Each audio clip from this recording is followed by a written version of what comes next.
नमस्कार, स्वागत है आप सभी दर्शकों का। और आज हमारे साथ मौजूद है श्रेष्ठा जोशी जी, जो कि एक लंबे समय से छात्र नेता के रूप में काम कर रही हैं और आज पूर्व में मंत्री भी रह चुकी हैं।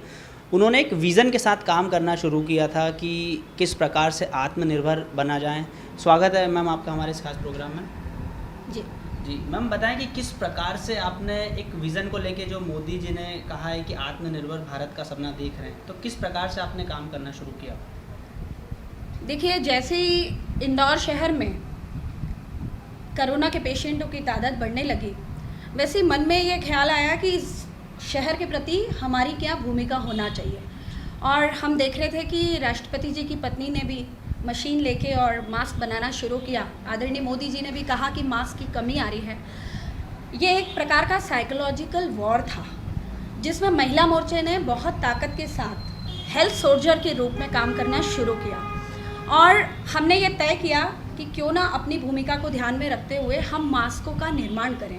तो निःशुल्क मास्क तैयार करना हमने शुरू किया। कितने मास्क अभी तक आप बना चुके हैं? देखिए, 11,000 मास्कों का हमने निःशुल्क वितरण किया है और अभी 10,000 मास्क हमारे फिर से बन के तैयार हैं। कहाँ से लगा आपको कि आपको मास्क बनाना चाहिए, जब कि लॉकडाउन लगा हुआ था, लोगों को राशन और खाने का सामान नहीं मिल रहा था? उस समय में आपने कैसे अरेंजमेंट किया इन सब चीज़ों? वाकई में थोड़ा सा कठिन तो था, क्योंकि ना हमारे पास कपड़ा था, सिलाई हम जानते नहीं थे, ना हमारे पास इलास्टिक था, ना धागे थे, दुकानें सारी बंद थी। पर कहते हैं ना कि जब आप कोई अच्छा काम करने जाते हैं तो ईश्वर सारे रास्ते उसके खोलना शुरू कर देते हैं। तो हमने फिर कुछ लोगों से बात करी, मैंने फेसबुक पे डाला, कुछ लोग हमारे बीच में आए, हमें धीरे से हमारा कपड़े अरेंज हुआ।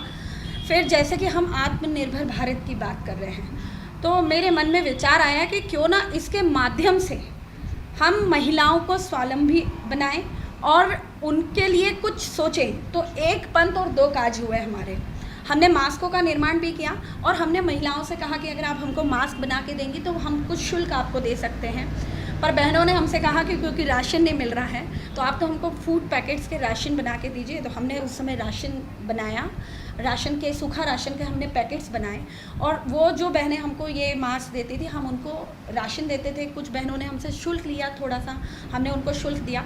और कुछ बहनें ऐसी आई कि आप तो बस हमको कपड़ा दीजिए, हम अपने देश के लिए, अभी हमारे पास काफ़ी खाली समय है तो अपने देश के लिए हम इस मास्क को तैयार करेंगे। कितने लोग अभी आपके यहाँ पर काम कर रहे हैं, मास्क बना रहे हैं, और किस टाइप के मास्क बना रहे हैं? देखिए, अभी तक जब हमने शुरू किया था तब हम कुल मिला के 9 बहनें थी।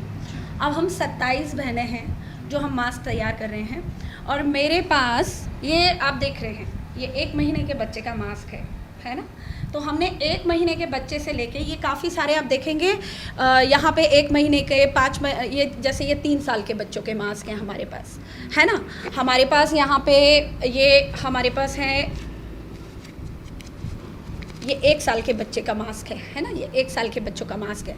ऐसे करके हमने 1 साल से लेके बच्चों के मास्क बनाए हैं। कॉलेज गोइंग स्कूल गोइंग जो बच्चे होते हैं उनके लिए भी हमने छोटे मास्क तैयार किए हैं कि जैसे ही हमारे स्कूल स्टार्ट होंगे, बच्चे बहुत छोटे होते हैं, उनके लिए अभी हमने किसी ने विचार नहीं किया, तो हमारी मातृशक्ति ने हमने तय किया कि सब प्रकार के मास्क हमारे पास होना चाहिए। कॉलेज गोइंग स्टूडेंट्स के लिए हमने मास्क बनाए हैं। हमने थोड़े और बड़े मास्क बनाए, 3 लेयर्स के, ये आप देखेंगे, ये इस तरह के मास्क हैं। और उससे भी बढ़ के हमने और बड़े, जो क्योंकि कई बार पुरुषों को मास्क नहीं आ पाते हैं, तो ये हमने बड़े मास्क भी तैयार किए। तो सभी वैरायटी में सभी लोगों के लिए हमने निःशुल्क मास्क तैयार किया। क्या खासियत है इस मास्क की? इस मास्क की सबसे अच्छी बात ये है कि ये ट्रिपल लेयर मास्क है ना। कॉटन में 3 लेयर्स हैं इसमें, आप देखेंगे ये ऐसे 3 लेयर्स होती हैं इसमें, ये ठीक है।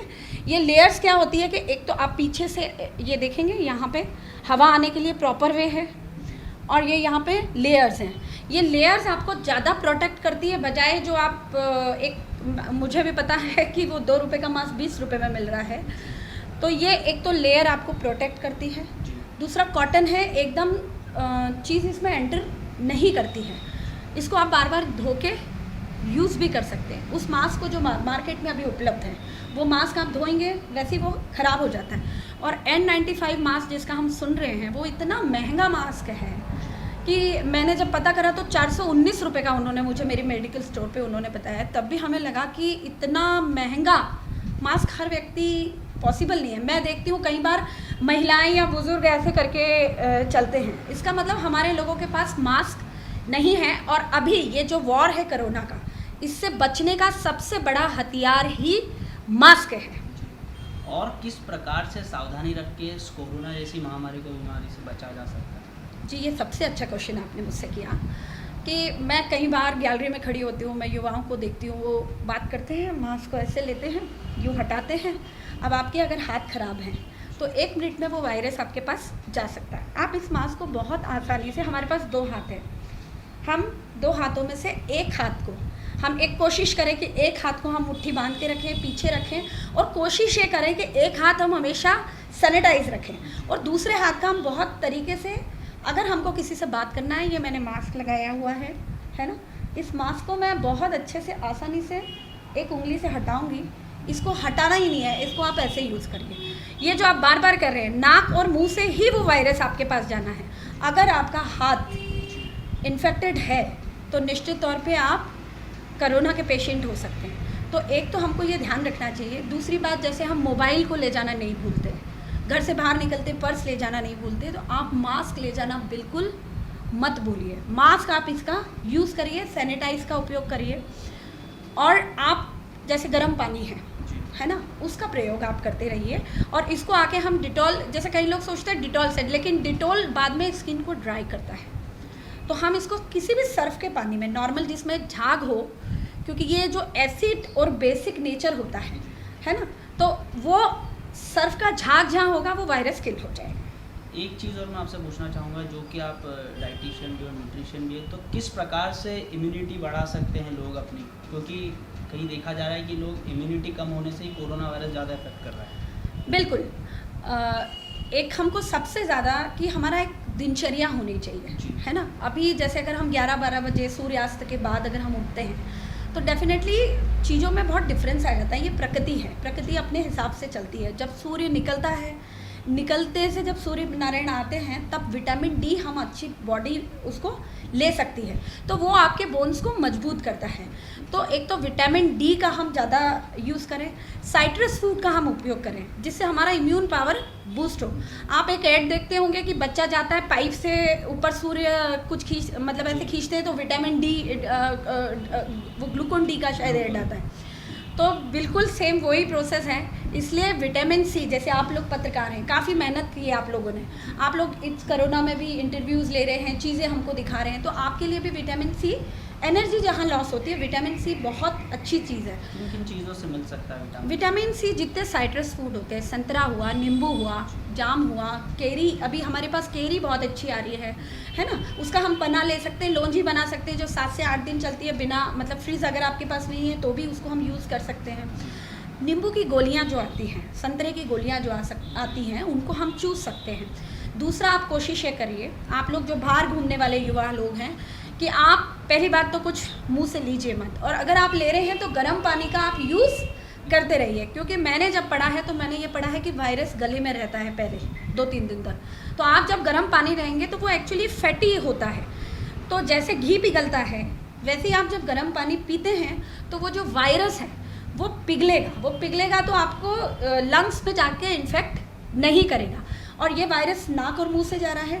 और तीसरी आपकी आँखों की वेन है, आँखों की वेन क्योंकि बहुत छोटी है, जो हमारे लंग्स पे जाती है, इसलिए हमने शुरू में जो फेस कवर बनाए थे उसमें हमने शील्ड बनाई थी।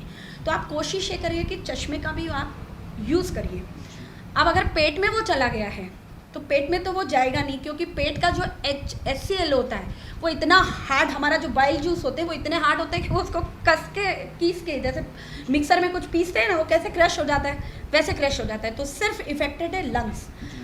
अच्छी शुद्ध वायु आप लीजिए, अपने आप को जितना आप, हम एक बात कहते हैं बार बार, सब कह रहे हैं सोशल डिस्टेंसिंग, ये सोशल नहीं, इसको फिजिकल डिस्टेंसिंग बोलना चाहिए, है ना। सोशल डिस्टेंसिंग की जगह हमको इसको फिजिकल डिस्टेंसिंग हम बोले कि हम मिलें, लेकिन हम एक फिजिकल डिस्टेंसिंग रखें, फिजिकल दूरी बनाए रखें। जी।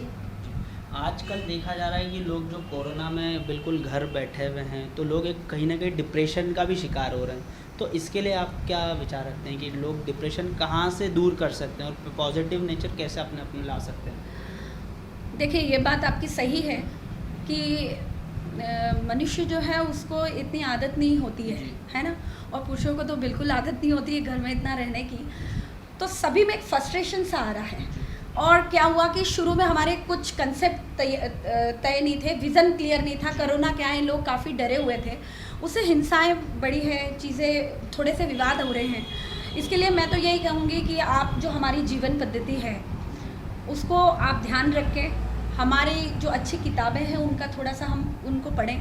और निश्चित तौर पे मैं देश की जनता को यही बोलना चाहूँगी कि इस समय को भी आप एक दिन मिस करेंगे, क्योंकि इससे सर्वश्रेष्ठ समय आपको अपनी फैमिली के लिए कभी नहीं मिल सकता था। तो परिवार, एक आज हम फेसबुक की बात करते हैं, हम और चीज़ों की बात करते हैं, ये एक अदृश्य चीज़ें हैं जिनमें ओरिजिनलिटी कुछ भी नहीं है, लेकिन आपका परिवार है वो, तो हमको खुद ही चिंतन करके आपको थोड़ा सा वक्त देना पड़ेगा। और दिन भर में कुछ अच्छा काम ज़रूर करें, जैसे गाने सुने, आपको लगता है भजन सुने, अपने जिन लोगों से आपको बात करने का अच्छा लगता है, मोबाइल तो आपके बंद है नहीं, आप उनसे बात करिए, आप अपने दोस्तों से बात करिए, समय बिताइए। और ये समय है हमारे पास बहुत कुछ करने का, गार्डनिंग कर सकते हैं, अच्छा भोजन बना सकते हैं, मैंने भी काफ़ी कुकिंग की है इस समय। और इस समय देखने में भी आप आया है कि घरेलू हिंसा भी कहीं ना कहीं एक बड़ी है, जो कोरोना के पिछले विगत 3 महीने से आप देख सकते हैं कि लोग घर में हैं तो कहीं ना कहीं एक परेशान हैं। तो क्या महिलाएं जो परेशान हो रही हैं वो किस प्रकार से अपने आप को इन सब चीज़ों से दूर रख के अपने आप को सेल्फ मोटिवेट कर सकती है? देखिए, महिलाओं के पास सबसे बड़ी ताकत है सहन करने की शक्ति। तो मैं तो यही कहूँगी कि अपनी सहनशीलता का परिचय दें, और जो काम आपको अच्छा लगता है उसको करें। अपने परिवार को आप ही को संभालना है, आपकी अपनी जिम्मेदारी है। घरेलू हिंसा के महिला मोर्चा के माध्यम से काफ़ी केसेस, क्योंकि महिलाओं को लगता है ना वो दीदी है, नेतागिरी करती हैं, तो फ़ोन के माध्यम से या उनसे बात करेंगे तो हमारी बात सुनी जाएगी। तो पूरे ऑल ओवर में जो इंडिया में अभी जो केसेस आए हैं, 90,000 केसेस आए हैं, जिस पे महिला मोर्चा ने तुरंत संज्ञान लिया है। और घरेलू हिंसा पे भी इस वक्त महिला मोर्चे ने काम किया है, और अच्छे से उसका जो मदद कर सकती है महिलाओं की, लीगली पुलिस के माध्यम से, उस पर हमने सहयोग किया है महिलाओं को।